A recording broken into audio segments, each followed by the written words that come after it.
Hello and welcome everyone. Welcome to the 7th episode of Australia Got Tech Talent Show. Thank you so much for finding some time to join me and hoping you're enjoying your Thursday lunch or whatever time of the day you're in. But if you're in Melbourne, Sydney, I'm sure you're having lunch right now.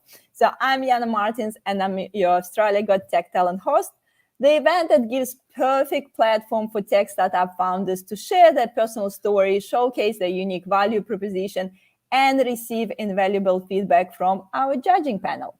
As a tech entrepreneur, you might struggle to convey your true essence of your tech innovation in relatable human way. That's why we believe in the power of incorporating your personal journey, personal story, and engage with the audience. So this event goes beyond technical capabilities, and we're focusing on the skills that actually set tech talent apart, such as creativity, storytelling, problem solving, and emotional intelligence. So please make sure to tag and share this video with your colleagues and friends who need to hear this. So please don't forget to introduce yourselves in the comments. Let us know what you do and join our show with your questions and comments. So, or at least just say hi, because if you're saying hi, it's, we're glad that you're here, and it means for us that you're watching, and it's nice to know that you're watching. So we're streaming live today on YouTube, LinkedIn, and Facebook. We're running this show monthly, last Thursday of the month at 12 p.m. So please stay tuned. And if you want to make sure that you never miss the next show, join our meetup group to receive the invites for the upcoming events. So please have your questions ready to Steve, and keep in mind that we have a prize of audience favorite at the end of the year. So that means that you need to make sure you stay till the end of the presentation and participate in voting. So some people joining us saying hi. Dan is here, of course. Thank you, Dan, for joining us. So make sure, guys, to say hi in the comments. And before I'll pass it over to Steve and for his presentation, first we'll start with the introduction of our judging panel. So please, let's start with Rosie. Oh, Rosie. Hey everyone, unmute you.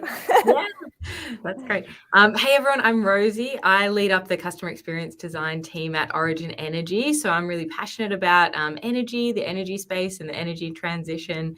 And we do a lot of work using design thinking methodology and innovation techniques to develop new products and propositions to help Australians decarbonize their homes and create really awesome experiences as well. So really excited to be here. Super excited to hear what Stephen has for us today.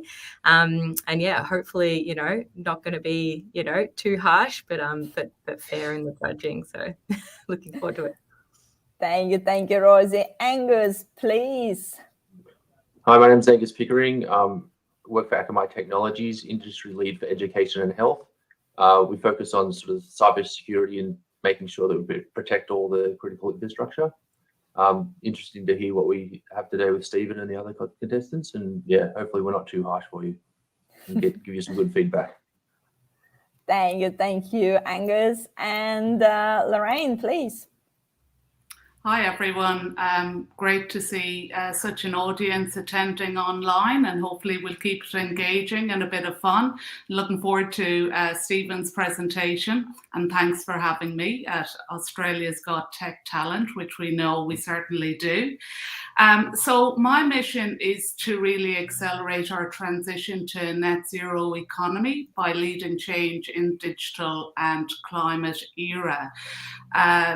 That involves being a consultant to government, industry, startups, particularly around strategy, innovation, and partnerships. And I also advise a number of startups as well. So I'm always interested in innovation and the latest thinking. And looking forward to this. So good luck, Stephen. Wishing you all the best. Thank you. Our judge is being too nice. Trying not to be harsh. Come on, guys. It's a Australia Got Talent show. So think about Shark Tank. Maybe they're saving the harshness for the judging. Yeah. Just pretend to be nice in the beginning. So a few more people saying us. Hi, Anna. Thank you for saying hi.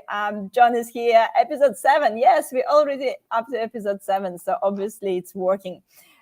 Thank you guys for joining us. So for everyone who's listening, just quickly gonna remind that, you all can vote in the comments, and that's our judging criteria for the show.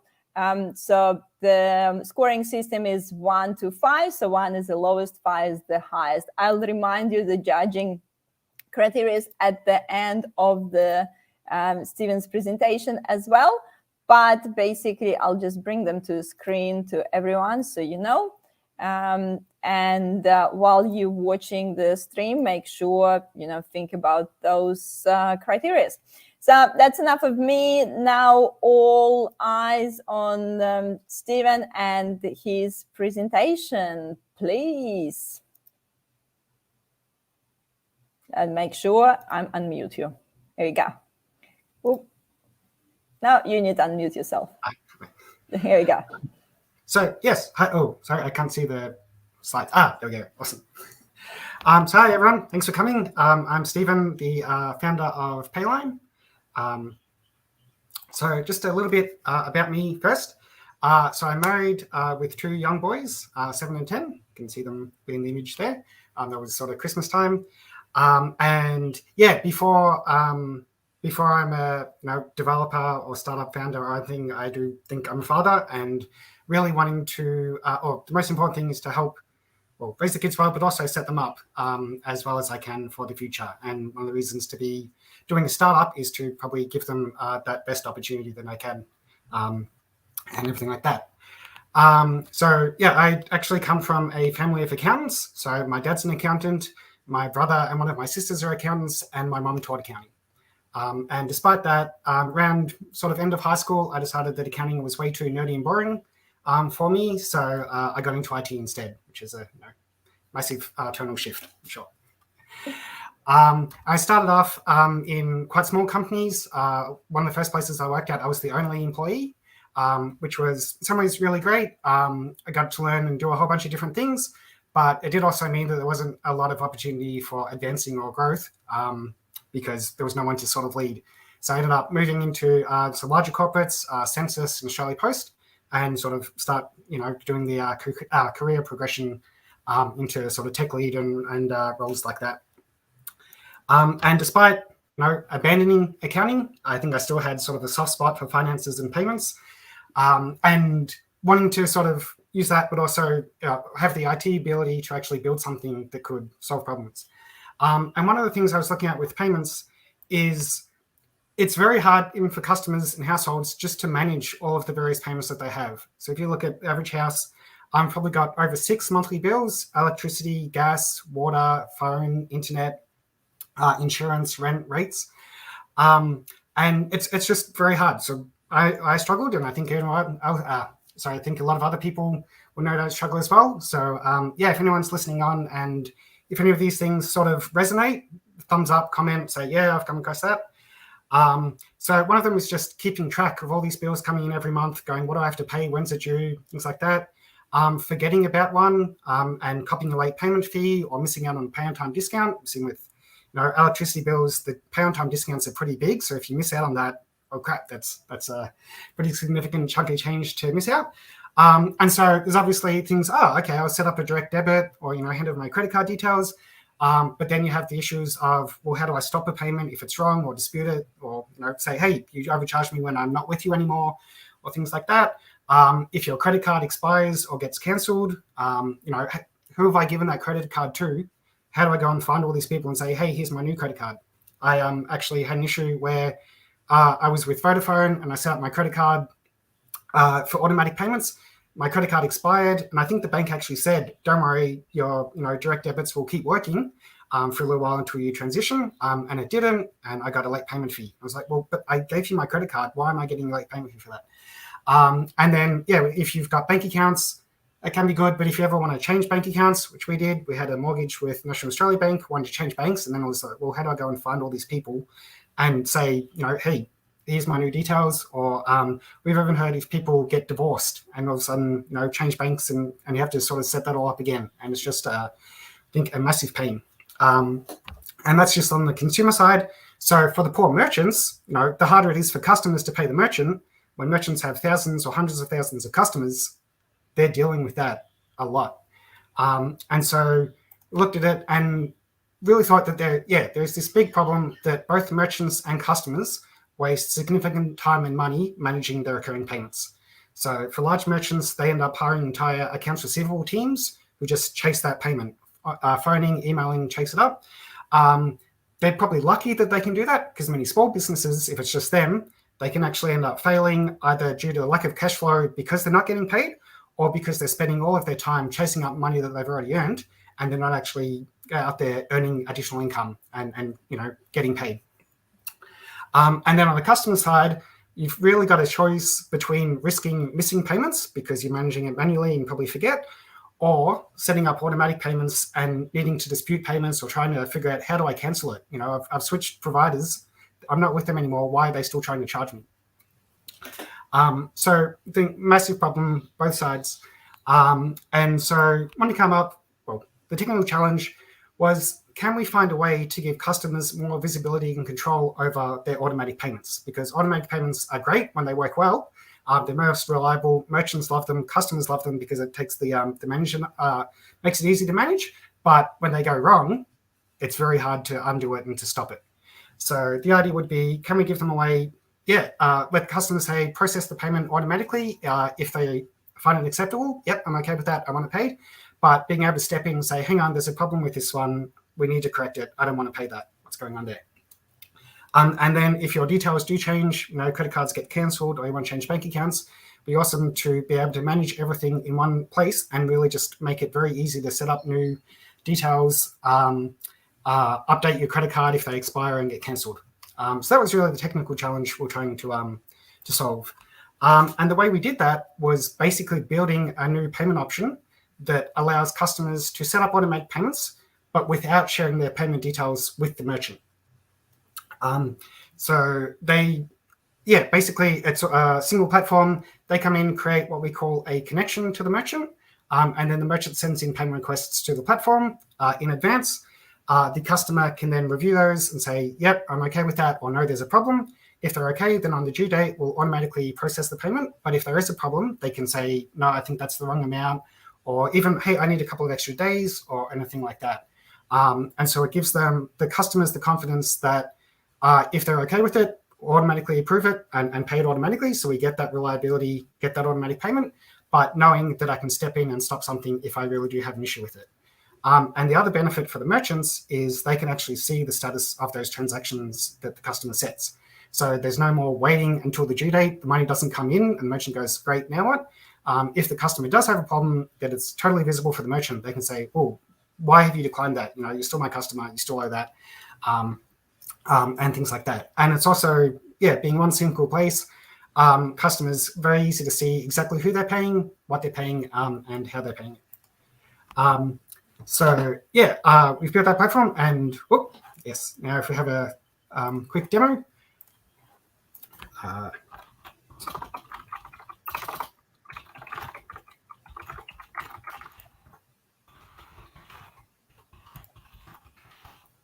So this demo will mainly be from the customer's point of view, but so I can log in, and the first thing I can see is this dashboard that shows me my upcoming transactions that I've set. And so I can set the approval status, so it's approved. So for these ones, on the due date, then they will automatically be paid, as you can see in these sort of process transactions. I don't have to go in and step anything. I don't have to manually pay anything. I'm okay with that. That's fine. For this one, so I guess, that can vary quite a bit from month to month. So I actually want to go in and manually check it and say, yeah, I'm okay with that, or I have an issue. So if I'm okay, I can say it's approved. But if I have any issues, I can ask for an extension. Maybe I just need a couple of extra days. But I can actually tell them through the platform so the merchant doesn't get surprised when the money doesn't show up on the date. They can say, yeah, 2 days extra is fine. I know you're good for that. If I have a problem with it, maybe I think the amount's too high, I can actually dispute it and say, actually, I should only be $200, not this $273.23. And finally, I can decline it saying, hey, I'm not your customer anymore. Why are you still charging me? So it just gives me as a customer total visibility over what I'm being asked to pay, and the ability to approve it and say, yep, paid on the due date, I'm happy with that, or I have an issue with it. We also have a connections tab, so I can actually view, these are all of the merchants that I'm paying through the system. So I don't have to go, hey, who have I given my bank account or credit card details to? It's all managed in here for me. And it's even very easy to add a new merchant. So I just have to find the merchant, bring in detail, and then just choose how I pay.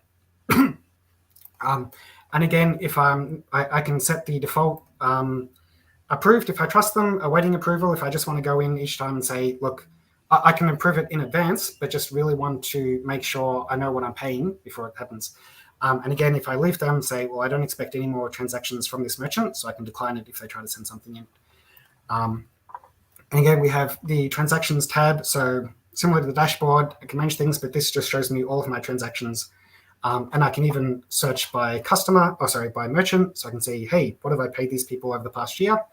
And then finally, the payment details. So again, I can set them up easily and reuse them for each connection. But if my credit card expires, all I have to come in is edit it. That one's expired. Edit that one's credit card, put in the new details, save it, and away I go. I don't have to go and contact each merchant and say, hey, here's my new details, or anything like that. So I think that was the quick demo. And sorry, if we go back to the slide.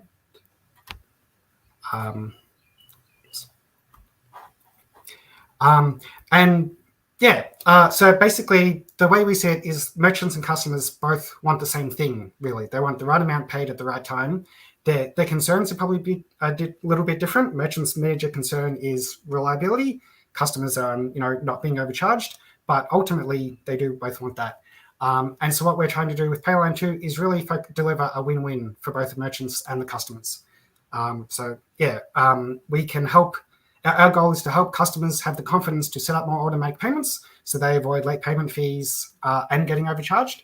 And merchants actually get paid on time and can actually focus on their business and not chasing their payments. And yes, thank you. Thank you, Stephen, for your presentation. Please, guys, whoever's actually before we even voting, so I'll give some time for our judges to put their votes in.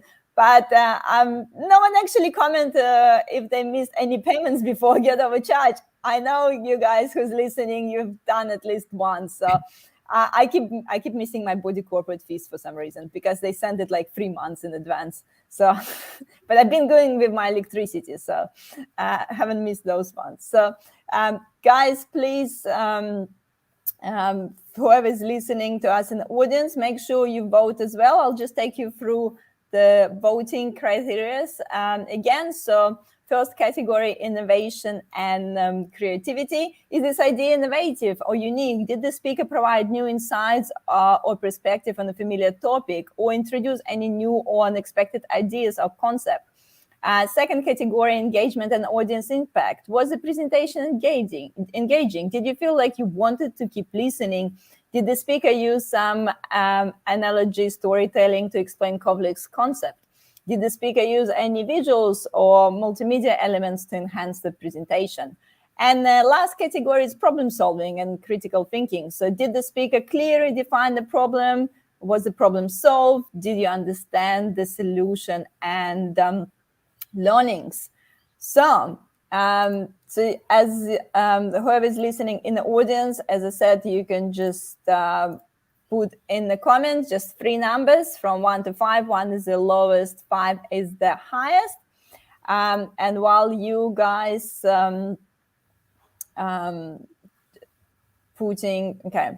you guys voting in comments, I'll get to our judges. 1 second, just need some time to put some numbers in. Cool.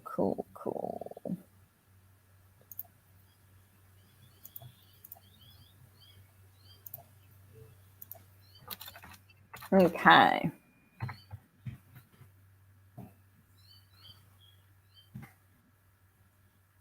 Come on, guys, in the comments, make sure to vote, because we're really close till the end of the year. And end of the year, we obviously have our winner announced. Okay, so how about we'll start with Rosie today, please. Sure. Thanks so much, Stephen. Really, really great presentation. It was really good to see you thinking through this problem. I think from innovation and creativity perspective, I was kind of just thinking about the uniqueness of this proposition, and it's probably not the first time that I've kind of, seen similar implementation of this. I know this is an area that a lot of the banks are kind of leaning into at the moment, and I think someone in the comments mentioned Pay to, and I think there probably is a reasonable amount of overlap there. I'd be really interested to see, how you kind of think about the relationship between your proposition and Pay to as well. So that probably led me to, kind of say, probably not the most unique of solutions. But that being said, in terms of engagement, audience impact, I really, really loved your story, that personal story around your family background, how amazing you come from this, complete family of accountants, and you're the IT black sheep, but what a fantastic match of your kind of family history and upbringing on the accountant side, and then you're able to bring your IT skills to solve this problem. It was really great to see that. And I think the structure of your presentation too, really well done with that. I think it was really well structured. You gave us an introduction to yourself. You really gave us a lot of context around the problem, and I think that was well laid out.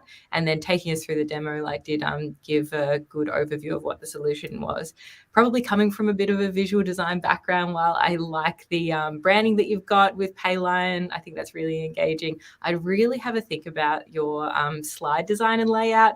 Things like the visuals you're using and the drop shadows on text, probably not necessarily helping that much in terms of that feeling of just elevating the pitch style a bit, and I'd maybe think about making the text a little bit bigger. So maybe a couple of thoughts there. I'd have a look and see if there are any other templates that you maybe could use as opposed to what you've got there. Just a little thought there. From a problem solving perspective, this is a legitimate issue. I know that, I'm probably someone who switches between banks quite a bit. So I always have that problem of, where are my direct debits going? Definitely a legitimate issue. And I really like how you thought about the extensions or disputes as part of this platform as well. But the one thing I'd really love to see you consider is me as a consumer. Probably the main thing that's going to make me want to approve or deny a payment request would be the actual funds in my account. So I'd be really interested to see, is there an opportunity here for open banking or CDR to be able to kind of pull through some of that information to help the customer also resolve that question? Because at the moment, they're probably going to need to be looking at Payline and then also looking at their bank account to check the balances. So yeah, all up, really, really great presentation. I think there's probably a few things to work on there, but yeah, really, really well presented. So thank you. Thank you, Rosie. Thank you. And before we go to questions to Steve, we go through all judges first. Okay. Lorraine, please tell us about your scoring.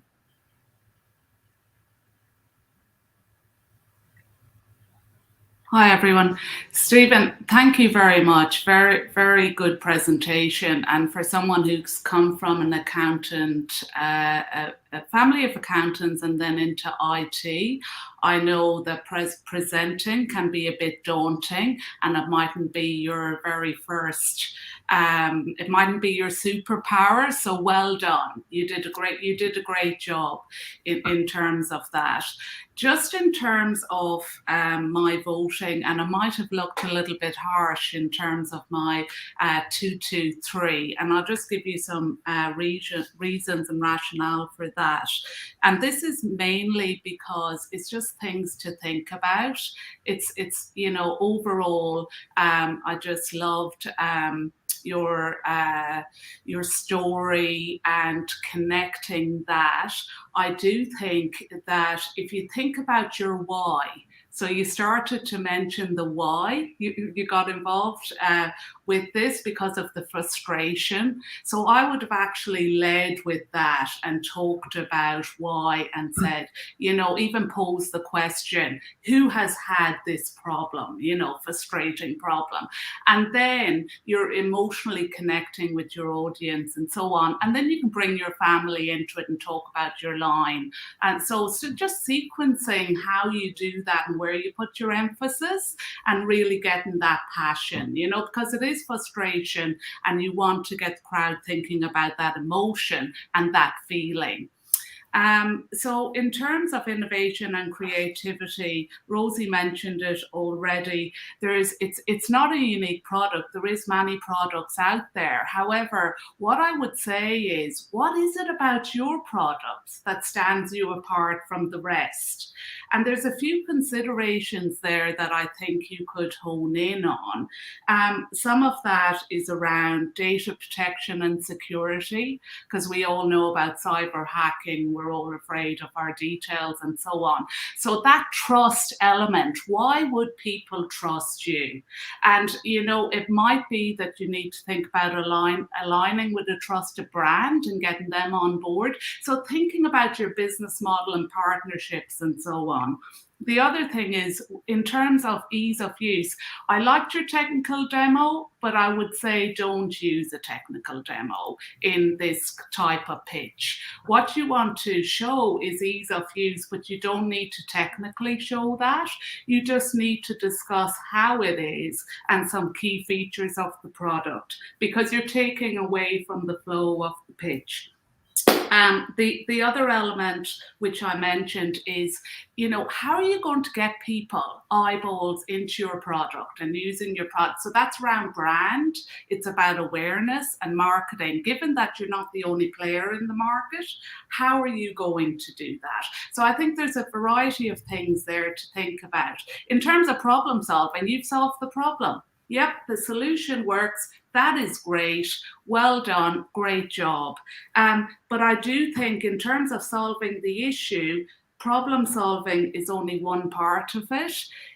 You've solved the issue, great, but really, how are you going to get merchants and customers on board? And I think they're the key things that you should look at. So stickiness is a factor, but also what is different about your product versus others? So there is other players in the marketplace with fintech. We're seeing this. It's getting to be a crowded area. What stands you apart? So they're just some things for consideration. But overall, well done. I know it can be daunting, and also just doing a startup can be daunting. And fair play and excellent work. So well done. Thank you, Lorraine, for your comprehensive feedback. And Angus, from your side, your score look a bit more positive. Thanks, Stephen, for your time today. And presenting can be a very hard thing, particularly if it's not something you've done a lot of. In terms of the overall, the actual application, I do think it's actually quite useful. To be honest, I've never really had a big look into that, but it's something, seeing what you sort of brought out, I was like, oh, that's actually quite interesting, I do actually have a bill that I do need to pay straight after this that I had forgotten about. So having something sort of like that where it's all in the one spot would actually be quite useful for me. I did think sort of the introduction and everything else was quite good, just sort of letting everyone know where you're from, the background. I think sort of having everyone sort of understand where you came from and sort of why you found this problem was quite good.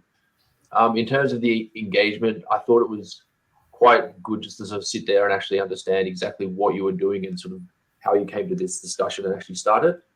I thought sort of the presentation might need a bit of a spruce up, but I think that's sort of probably not your sort of background, neither is it me, to be honest. So it's one of those things that sort of, if you spend a bit of time on that or get someone else to sort of jazz it up, it would look quite good. But outside of that, the actual structure and everything inside it was actually quite good. I do think the problem-solving part that's why I sort of gave you a 4 on that, because you did sort of define the problem and you are getting there in terms of the problem that's being solved and you've sort of worked out exactly how to do it. I do think although, and I feel this is sort of quite early in sort of your journey. So, but once, as some others said, in terms of getting the open banking, so you can actually sort of see what bank accounts they have and how much money you have, how all those sort of things. But that's just an integration thing that sort of takes a bit of time, but it's not sort of a big technical issue. But I do think having that ability to sort of look at exactly sort of where you sit, so you don't go approve and you're like, oh wait, I don't have money, and get overdrafted on that account. But yeah, outside of that, I think it was a really good presentation. I think the actual thing as a whole is good. As the others said, there are a couple of other products in there. So you just need to sort of make sure that when you actually sort of continue with this, you sort of have those differentiations and understand sort of where you sort of lead the market and sort of where you need to sort of focus on to sort of bring yourself up to where everyone else is. Perfect. Thank you, Angus. We do have like kind of similar question from the audience as well. Stephen, probably you can. All the judges mentioned something about the competitive landscape and how you're different. And Dan is also asking, how is different from pay to and direct debit? So what are your thoughts on this? Yeah, good question. Well, definitely been working on well. So the key thing with direct debit, the key differential, if we look at direct debit as it is, the issue that a lot of people have with direct debit is actually handing over their bank account or credit card details to the merchant and really losing a lot of that control. And so many people just don't want to do it.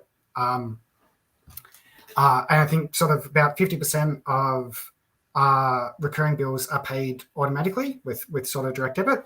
We spoke to one merchant early on, and they had about 20% of their customers paying direct debit, 20% with credit card, and 60% manual.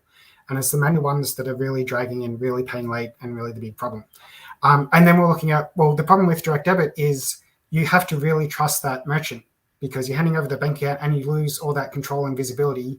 How do you actually stop that payment? And so we sort of, and that was the main thing that, the key difference with direct debit and us is that because the customer doesn't share their payment details with the merchant, they get much more control and visibility over what they're paying and would actually therefore be more inclined to set up in the first place. Because direct debit, while it's great for merchants, it's only useful if customers use it. And we're seeing a lot of customers that don't want to use it. And whether it's because they don't know if they have the money in the bank account, I can't give you my bank account and always rely on that. Maybe I sometimes default back to credit card. Basically, as it stands now, direct debit requires a lot of trust on the part of the customer. And if they don't have that, so we're really trying to remove the need for that trust because we're giving the customer the ability to step in and say, that amount's wrong, I don't want to pay it. And actually say, if I know I can stop a payment that's wrong, I will set up I will set up this automatic payment because I still have that control and I don't have to worry that I'll be charged for something that I don't think I should be. In regards to Pay2, so Pay2 is, I guess, a somewhat evolution of direct debit. And in some ways, we look at Pay2 is recognition that direct debit's just not cutting it anymore. And it's tried to make it better for everyone. We don't think it's gone far enough. So Pay2 is great because you can set up the account, and you can set up the or you can more easily set up and update the authorities and say, use this bank account. It does make it easy to change bank accounts, but it still doesn't make it easy or controllable to view the actual transactions themselves. So you can say, let them charge up to this much per month. But I think there are some people that would use Pay2 that wouldn't use direct debit, but I really don't think it covers the major issues that people have with direct debit. Is that basically the lack of control, lack of visibility? How do I know? I don't want the merchant just, I think I've got enough to cover all my bills for the day, and then the merchant comes in, takes a bunch of money out of my bank account, and then I'm stuffed. And so just giving people that extra control and visibility over what's coming up would actually convince them, say, I'll do the automatic payment because I'm not going to get any nasty surprises. And we do also support credit card payments and things as well, which Pay2 doesn't. Thank you, Stephen. Maybe I should have found a way to explain that a bit more in the presentation itself. Anna also has one more question. Who pays for this? What's the financial model? Yeah, good question, actually. So it's totally free for the customers to use, and we just charge the merchants a flat, at the moment, flat transaction fee. So sort of up to maximum of $1, at least for now. And the idea being that merchants are already used to paying for direct debit transactions, for BPay transactions, everything like that. So we're not charging them any extra than they would probably be paying anyway. And if we can get some of their customers changing from manual, because manual payments are very expensive to chase up and to reconcile and to deal with all of that. So if we can switch those customers to automatic payments, it would actually save the merchants significant amounts of money, well above the transaction fee. Yeah, that makes sense. Thank you for your questions, guys. So we probably will have time for one more question. So if anyone have some questions, please put it in the comments while I'm just do a few announcements here. And obviously, thank you, Stephen. And it takes a lot of courage to share, your personal story, your idea, especially in front of such a harsh judging panel. So we know we're all experiencing some fears related to public speaking, being evaluated by others.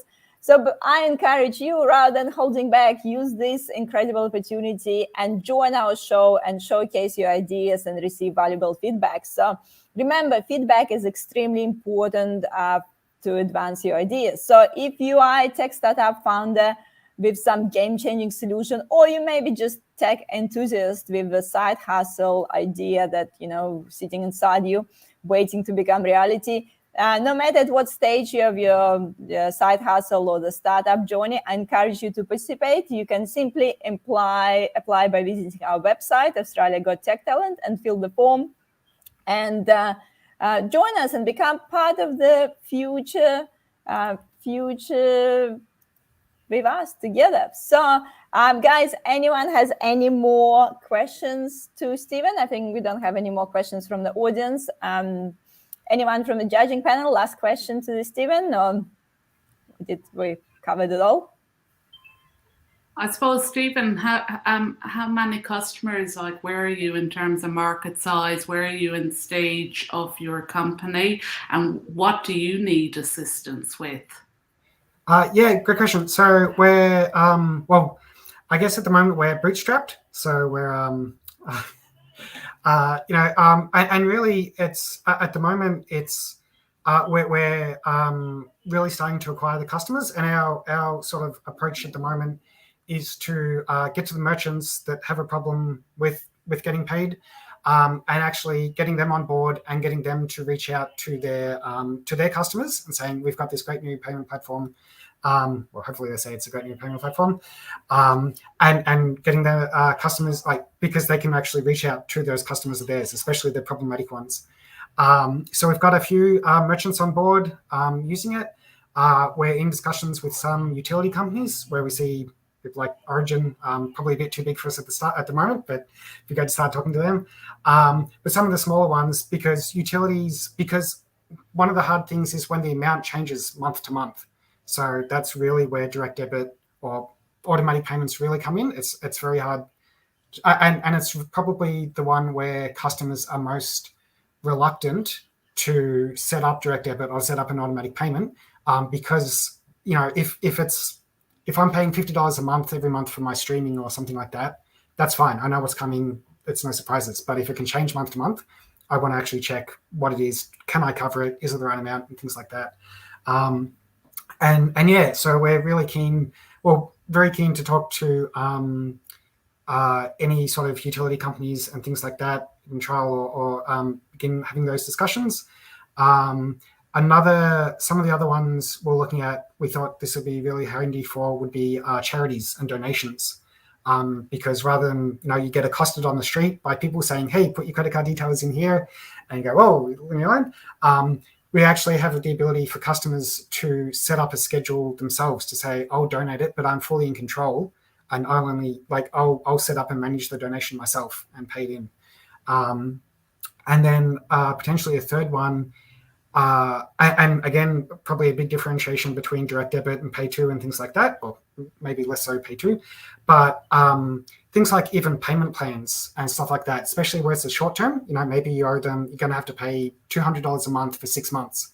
If you set up a direct debit, they've got their credit card forever or for an awfully long time for a 6-month payment plan. So having something where I can go in, set up the direct debit, very easy to set up in the first place because details in, set up, and then 6 months after decline, say, well, I'm done with that. I've paid everything back. I don't owe them any more money, so you can decline it and actually know they don't have my details. They can't, 6 months down the track, they can't say, oh, I'm going to keep charging you. I guess, like I said, bit of a roundabout way perhaps to answer the question. But yeah, we're probably at the stage where we've got a few merchants. The platform's working. We're trying to get some case studies and just really wanting to talk to some potential merchants that have a problem that we can solve or that we can assist with. Perfect. Thank you, Stephen. And Stephen, just on that, where people haven't taken up your product, I think it's good as well to ask them why. So you take that on board and see where's the rub for them or what are some of the issues. So always getting that feedback early on is good. Yeah, and actually it's interesting. One of the things that we did find talking to some merchants was we spoke to one and they were interested in using it, but not all of their customers were recurring customers. So they needed sort of support for one-off payments. They wanted support for Xero integration. And it was a really interesting thing and really making sure that, we can solve, well, probably a bit too hyper-focused on we're solving this one bit of getting customers to pay on time. But if that leads to more effort in actually creating the transactions and getting them into the platform, it's not really helping the merchant enough to do it. So it's, sort of there's been, and I guess that's one of the other things is what are finding out the objections and finding out what extra features and things that they need, whether it be open banking for the customer, which is something we have on the sort of the to-do list at some point in the future. Yeah. Perfect. Great questions. Thank you so much, everyone. Talking about unpredictable bills. So if there is any tech startup founders out there who feeling a bit overwhelmed by your recent cloud bill, we got some great news for you because you now can apply for Akamai Cloud Computing RISE program, and you can actually be eligible to receive up to 120K in cloud credits, giving your brilliant idea a healthy boost. So don't miss out this opportunity. So if you building some tech platform, you're using a lot of cloud storage, please make sure to message me or any members of Fastlane team, and we'll talk you through the Akamai RISE program and help you to save on your next cloud bill and help you to submit the application for the program as well. So guys, we're coming to the closure of our today's episode. The last thing I need to mention that next episode is gonna be as usual on Thursday at 12 p.m. on the 26th of October. So our next speaker will be Ashish. Ashish was on a quest to make his mark in the educational tech industry. And along the way, he shared his expertise with startups, learnings and growing in the process. So as he pounded on his own startup idea after completing his Stanford course, he was presented with opportunity to become the tech co-founder of Expelio. Expelio is a talent network for creative thinkers to develop their careers. So that's the startup, his startup that he's going to talk about next month. So make sure to register to our episode 8 on the 26th of October. And I'm looking forward to see everyone there. Thank you, everyone. Thank you for joining me today at this lunchtime. If you will have any questions to Stephen, I'm sure you can connect with him on LinkedIn. Feel free to connect with me on LinkedIn or any members of the Fastlane team. So, and again, thank you, everyone. Thank you for our brilliant judging panel and all the feedback. Thank you so much, everyone. And we'll see everyone in October. Thank you, Stephen, again. Thank you.